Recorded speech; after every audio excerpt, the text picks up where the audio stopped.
Okay, let's start the third part. So sa third part, okay, start tayo from 31 to probably 50. A man can exert a maximum pull of 1,000 Newton but wishes to lift a new stone door for his cave weighing 20,000 Newton. If he uses lever, how much closer must the fulcrum be to the stone than to his hand? Okay, so may bubuhatin siya. Ang kaya niya lang is hanggang 1,000 Newton. Okay, pero yung bubuhatin niya, 20,000 Newton. Kung gagamit siya ng fulcrum, ng lever, saan daw dapat nakalagay ang fulcrum? Okay, so sa demonstration, okay, pag demonstrate natin yan, okay, so andito yung fulcrum. Saan mo ilalagay yung fulcrum? Okay, mas malamang mas malapit sa object yan. Ito yung object na bubuhatin niya na 20,000 Newton. Okay, ang kaya niya lang is, yung force na kaya niya lang is 1,000 Newton. Okay?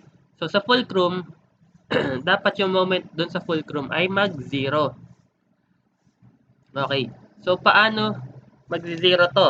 Okay? So, dapat summation ng moment dito is equal to 0. Okay? So, summation ng moment at fulcrum must be equal to 0. Okay? Hindi, gaano daw kalapit kumpara sa stone, kumpara dun sa kanya. So, kung ang lapit is gawin nating x dun sa stone, yung layo niya naman is multiple of x. So, gawin natin kx.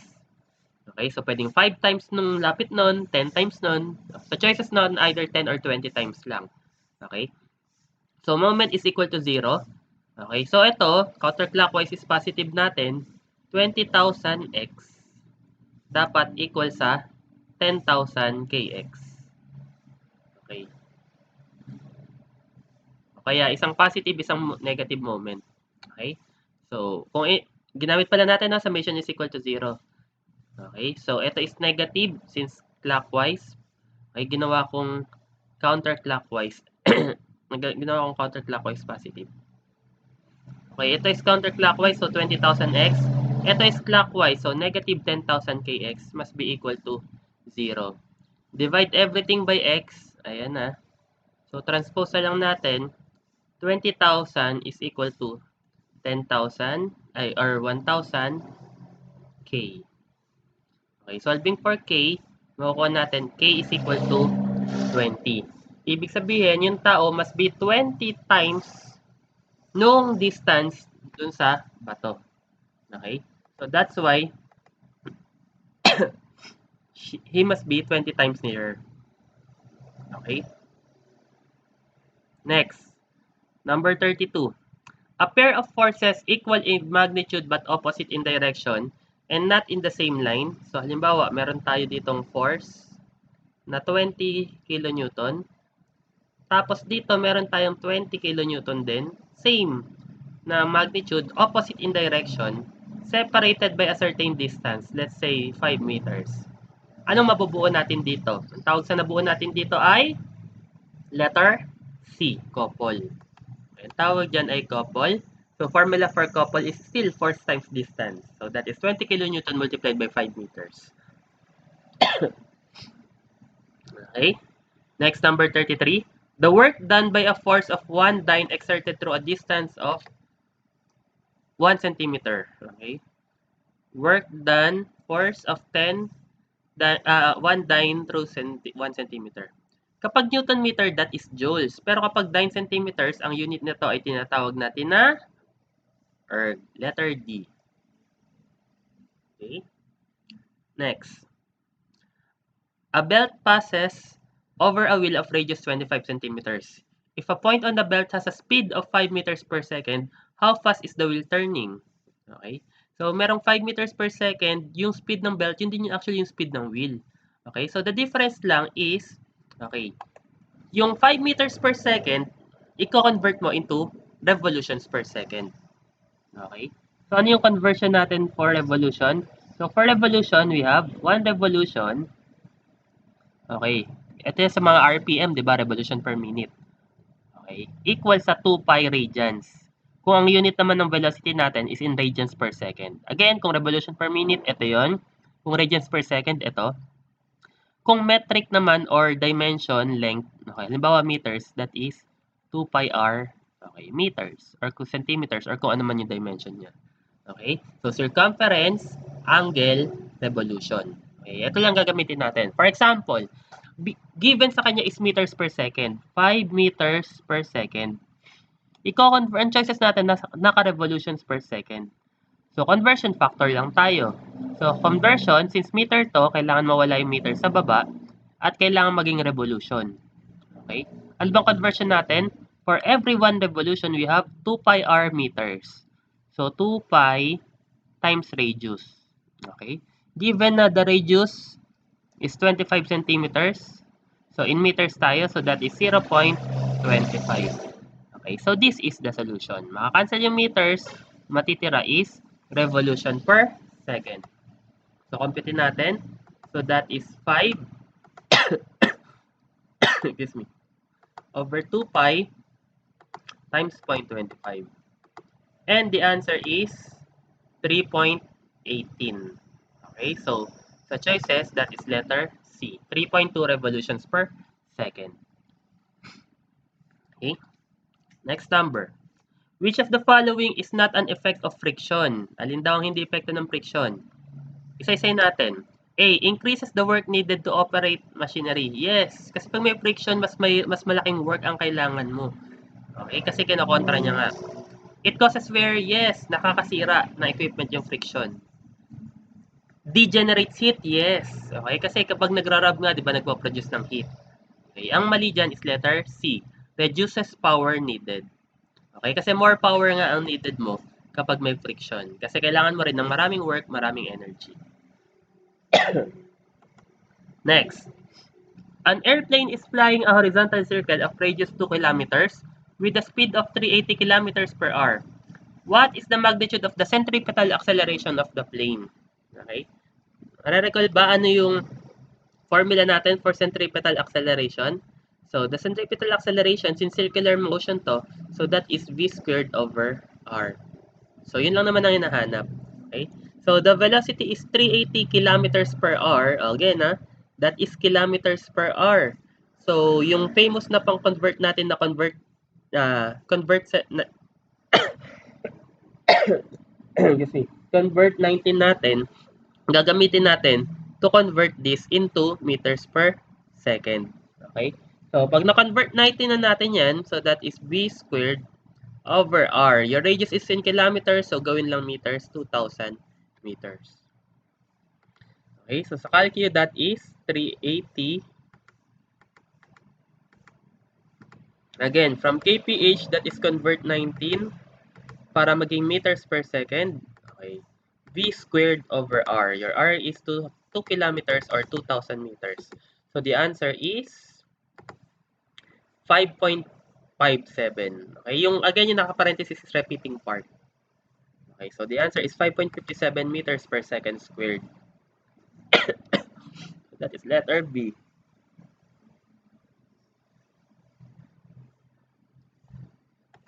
Next, number 37. The numerical measure of inertia is, okay. So may mga ma-encounter ko yung question na ang inertia is associated with what parameter? Okay, the answer dyan is always mass. Okay. Bakit kaya? Okay, kasi mass, yun na nakalagay eh. Internal component din kasi yun. Next, a 1,750 kg cannon initially at rest fire a 50 kg shell horizontally with a speed of 625 meters per second. What is the maximum recoil velocity of the cannon? Familiar kayo sa recoil? Okay. So, recoil yung halimbawa pag nag-fire ka ng barrel, aatras yung barrel. Okay?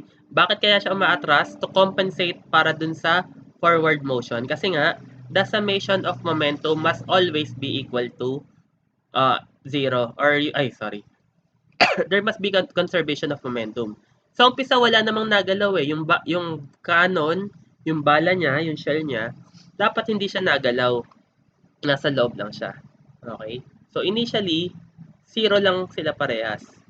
So, ang naging final natin, ang final velocity, yung cannon muna tayo. Yung cannon natin is 1,750 ang mass niya. Okay, this is M1V1 plus M2 V2 is equal to M1 V1 ng final, M2 V2 ng final. Okay. So, initial naman, 0 yung initially at rest naman sila parehas. So, 0 yung left side. Dito na tayo sa final. At yung final ng Canon, mass niya is 1750. Yung velocity niya, hindi natin alam. Gawin ko na lang muna ng X. Plus, yung mass ng bullet is 50 kg. Yung shell pala. Okay? At ang velocity ng shell is 625. Okay? With that, makikita natin yung velocity ng cannon. Okay? Tingnan natin yung velocity ng cannon. So, that is 0 equals 1750 x plus 50 times 625. Okay? Then, by pressing shift solve equals, masasolve natin yung velocity. Negative 17.86. Bakit negative? Kasi paatras yung cannon. Baliktad yung direction niya sa direction ng bala. Kung ang bala ng cannon is pa forward, yung cannon mo ay aatras, backward. Okay? Kaya negative yung kanyang velocity. At ang tawag natin sa velocity na yun, that is the recoil velocity. So, the answer is letter D. Okay? So, next problem tayo. Number 39. What is the minimum coefficient of static friction necessary to allow a penny to rotate along with a 30 and 1/3 revolutions per minute record at d is equal to 0. meter when the penny is placed on the outer edge of the record? Okay? So again, coefficient of friction sa rotational motion. Okay? If mare-recall natin, meron tayong problem kanina, yung sa arc tan viviger, okay, that is equivalent to the coefficient of friction. That is V squared over GR. Okay? Hinahanap yung coefficient ng friction. Okay? Ano bang velocity? Velocity is 30 and 1/3 RPM. Okay? Naka-mixed fraction. So, kung gagawin natin improper fraction, that is 91 over 3. Okay, so 90 and 3 tas 1/3. So 91 and 1, 91 over 3 revolutions per minute. Okay? Pero gusto natin gawin tong um, meters per second, di ba? So convert natin sa meters per second. Ano yung conversion? For every 1 revolution, we have 2 pi r. Ang diameter is 0.4 meters. So radius niya is 0.2 meters. Okay? So, mawawala na yung revolution. Last yung minute na lang. Okay? So, para mawala yung minute, conversion factor tayo. For every 1 minute, we have 60 seconds. Okay? So, ang magiging unit na natin ng numerator is meters per second. Okay? So, since naka-meters per second na, pwede na natin siyang i-squared. Okay? Denominator natin is gravity. Since meter per second na yan, pwede na yung 9.81 meters per second squared. And again, the radius is 0.2 meters. Okay, so with that, ikakalculate na lang natin to solve for the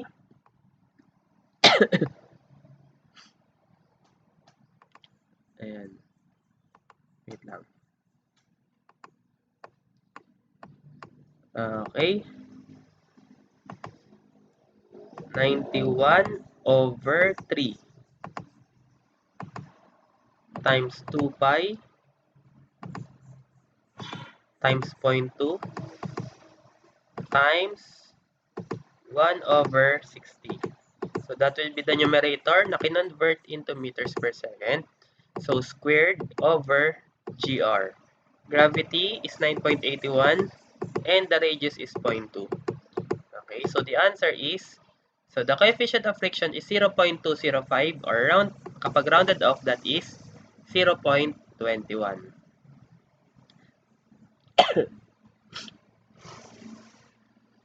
Okay, next problem. How much work is done by gravity when a 5 kg object moves 3 meters horizontally and then moves 1.5 meters vertically upward? Okay. So, delete natin to. Okay. So, nag-move daw siya 3 meters horizontally and then vertically upward 1.5 meters. Okay. Work, di ba? So, work is force times distance. Okay? Pero, at the same time, work is associated with energy. Okay? So, ang tinatanong is by gravity. So, ang gravity, nakaka-apekto lang siya sa vertical part ng motion. Ito. Yung pag-move nyo ng horizontally, walang pake si gravity. So, disregard natin yung 3 meters. Doon lang tayo sa vertical. Okay? May force na given? Wala. Walang given na force. Okay? Pero, meron tayong, okay, mass or weight ng object. At yung weight ng object natin is mass times gravity. Okay? So, yung weight ng object, that is your force, that is mass times gravity. Multiplied by distance na inangat niya, 'di ba? Ano tong work na to? 'Di ba siya rin yung potential energy? Okay? So, ibig sabihin, pwede mo gamitin concept yung potential energy. Again, energy is associated with work. Okay? So, pwede nga gamitin kahit ano dyan. So, substitute na lang natin. So, mass is 5 kilograms. Gravity is 9.81. Yung height na itinaas natin is 1.5 meters. Okay? But take note that ang tinatanong is work done by gravity. Okay? So, downward work ang hinahanap sa atin. So, that means this is negative kasi pababa ang ating gravity. Okay? So, solve natin. Negative 5 times 9.81 times 1.5.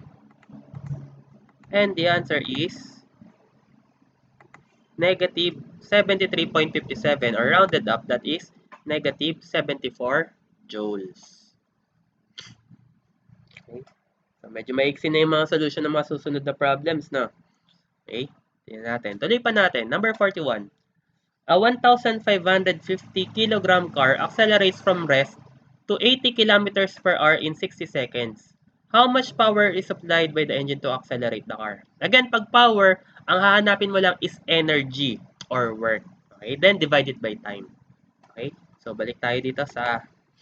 Okay?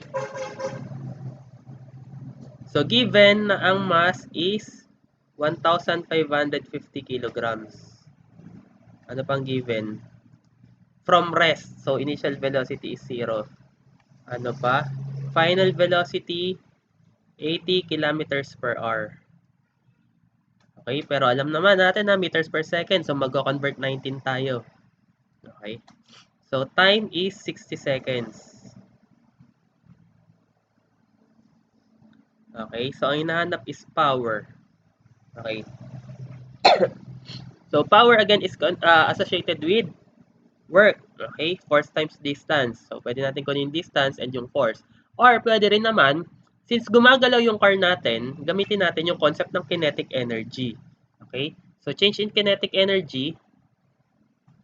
Pero wala namang initial yan kasi initial na velocity is 0. Doon na lang tayo sa final. So, that is 1/2 m v squared. Okay? But again, ang v natin is, i-convert natin, convert 19 tayo. Okay? Para maging meters per second squared. Okay? So, that is your kinetic energy divided by power ang hinahanap. So, yung energy, di-divide lang natin sa time. Okay? At ang time natin ay given pala. Okay? So, that is 60 seconds. Pinilit eh, no? Pangit tuloy lalo ng sulat. Okay? So, that is 1/2.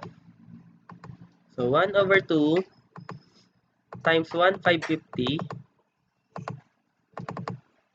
times 80. Pero na kilometers per hour.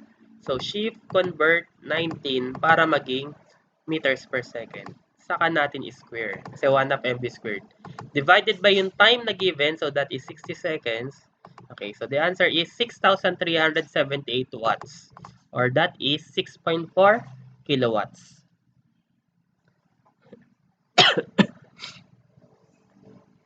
Okay. Next.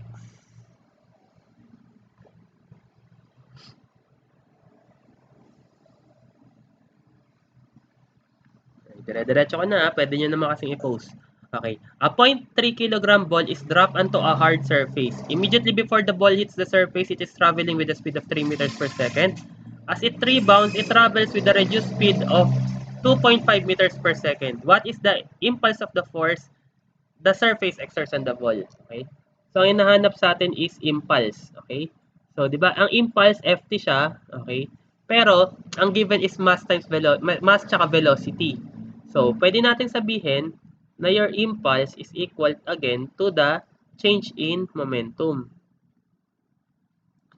Okay? Okay? So, that is mass multiplied by final velocity, okay, minus initial mass multiplied by initial velocity. Okay, ang mass natin ay, nasaan na yung mass? 0.3 kg. Okay, ang final velocity natin ay, okay, nag-rebound siya. Okay, yung floor yung tinutukoy natin. So, galing sa floor, nag-bound siya ng 2.5 minus 0.3 multiplied by initial velocity papunta sa kanya is negative 3. Okay? So, kinompute natin yan. Barado na ilong ko. 0.3 times 2.5 minus 0.3 times negative 3. So, your answer is 1.65 kilogram meter per second. That is the impulse. Excuse me. Okay. Next. The normal acceleration of a particle on the rim of a pulley 10 feet in diameter is constant at 1,200 feet per second squared. Which of the following gives the speed of pulley in RPM? Okay, so basic conversion lang uli. Okay, your given is in feet per second squared. Pero gagawin mong RPM. Oh, wait lang. Acceleration pala. Okay, acceleration yung given. So, gagawin mong velocity. Again, rotational motion to. So, yung centripetal acceleration yung tinutukoy niya. So, the centripetal acceleration is again equal to v squared over r. Okay? So, given is 1,200 feet per second squared. Okay? Feet per second squared is equal to velocity squared over, your radius is also in feet. So, 10 feet. Walang problema. Ang makukuha mo lang velocity dyan is feet per second. Okay? Solve natin yung velocity. So, your velocity is, wait lang. Diameter pala yung 10 feet. Sorry. So, palitan natin to. So, radius ang denominator. So, that is 5 feet. Okay? So, pag kinross multiply natin, 1,200 times 5. So, that is 6,000. Your velocity is square root of 6,000. So, that is 20 square root of 15. Pero, naka-feet per second. Again, co-convert lang natin ito into the designated na unit which is revolution per minute. Okay? So, conversion factor tayo, revolution, feet. Okay? Para makancel yung feet. Okay? For every 1 revolution, we have 2 pi r. Okay? Your radius is 5 feet. Okay? And then, from seconds to minutes, conversion natin, 60 seconds, 1 minute. Para makancel yung seconds, ang matitirang unit is revolution per minute. Okay? So, yung nakuha natin ang sagot, multiply natin sa 60, then divide natin sa 2 pi times 5. Okay? So, makukuha natin, the answer is 147.9371 revolutions per minute. Okay? So, that is letter D, dog. Okay? Tuloy natin. Find the theoretical speed of sound in hydrogen at 0 degrees Celsius for a diatomic gas. Okay? Yung Y dito is, anong tawag dito? Young's modulus, 1.40. And for hydrogen, the molarity is 2.016 grams per mole. Okay? Paano sinasolve to? So, sa theoretical speed ng sound, okay, meron tayong formula na ginagamit. Ano ba yung formula na ginagamit natin for the speed of sound? This is for the speed of sound, specific lang to for sound. So, pakikabisado na lang. the velocity of speed of sound is equal to square root ng Young's modulus multiplied by constant R, absolute temperature in Kelvin all over M. Okay, isa-isayin natin yan. So, square root ng given yung Y na 1.4. Okay. Ano yung R? Yung R, yun yung constant sa calculator natin. Kung maalala nyo yung PV is equal to nRT. So, yun yung R doon. So, 8.0 something yun. Pero, no need ka bisaduhin kasi constant 27 siya sa calcu. Okay? So, yan yung R. How about yung T? Yung T is temperature absolute. So, naka-Kelvin dapat. So, 0 degrees Celsius. Okay, plus 273 para maging Kelvin. So, lagay lang natin 273. All over yung M, given naman yung M, 2.016 grams per mole, no? So, dapat kilogram. So, move tayo 3 decimal. So, 0.002016. Okay, complete na natin. So, that is square root ng 1.4 times constant 27 times 273 all over. Okay? Dapat kilogram. So, minove ko yung decimal. 0.002016. So, our final answer is 125. Ayun pala. 1.26 times 10 raised to negative, times 10 to the positive 3.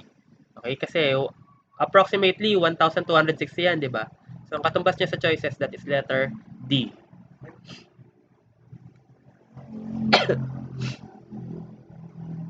Okay? Diretso na natin. This states that light progresses as a wave,